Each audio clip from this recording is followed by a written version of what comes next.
కేతనపల్లి మున్సిపాలిటీని దక్కించుకునేందుకే తనపై అక్రమ కేసులు పెడుతున్నారని ఆరోపించారు బాల్క సుమన్. బీఆర్ఎస్ శ్రేణుల్ని జైల్లో వేసి చైర్మన్, వైస్ చైర్మన్ పీఠాలు గెలుచుకునే ప్రయత్నం చేస్తున్నారని మండిపడ్డారు.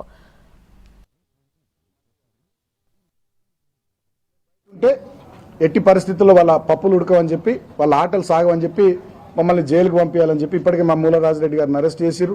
ఇంకా మా వాళ్ళని 7-8 మంది నాయకులు, కార్యకర్తలను అరెస్ట్ చేసి రామకృష్ణపూర్ పోలీస్ స్టేషన్లో ఉంచిరట. మమ్మల్ని కూడా అరెస్ట్ చేస్తారని వార్తలు వస్తున్నాయి. సరే, ప్రజలు నిర్ణయిస్తారు అంతిమంగా. ఇవాళ మీ చేతిలో అధికారం ఉంది, మీ చేతిలో ప్రభుత్వం ఉంది, పోలీసులు ఉన్నారు. అక్రమ కేసులు పెట్టి మీరు ఎట్లనే చేసి ఇక్కడ నెగ్గాలనేటటువంటి కుట్ర మీరు చేస్తున్న దాన్ని రాష్ట్ర ప్రజానీకం మొత్తం చూస్తుంది. తర్వాత నేను ఇంకో మాట అడుగుతున్నా ఈ మంత్రి గారిని. చెన్నూరులో 18 వార్డులకు మీకు 11 వార్డులు కాంగ్రెస్ పార్టీకి అవకాశం ఇచ్చారు ప్రజలు. మేము అక్కడే వేలు పెట్టలే, డిస్టర్బ్ చేయలేం కదా. నేనే స్టేట్మెంట్ ఇచ్చిన ప్రజా తీర్పును గౌరవిస్తున్నామని.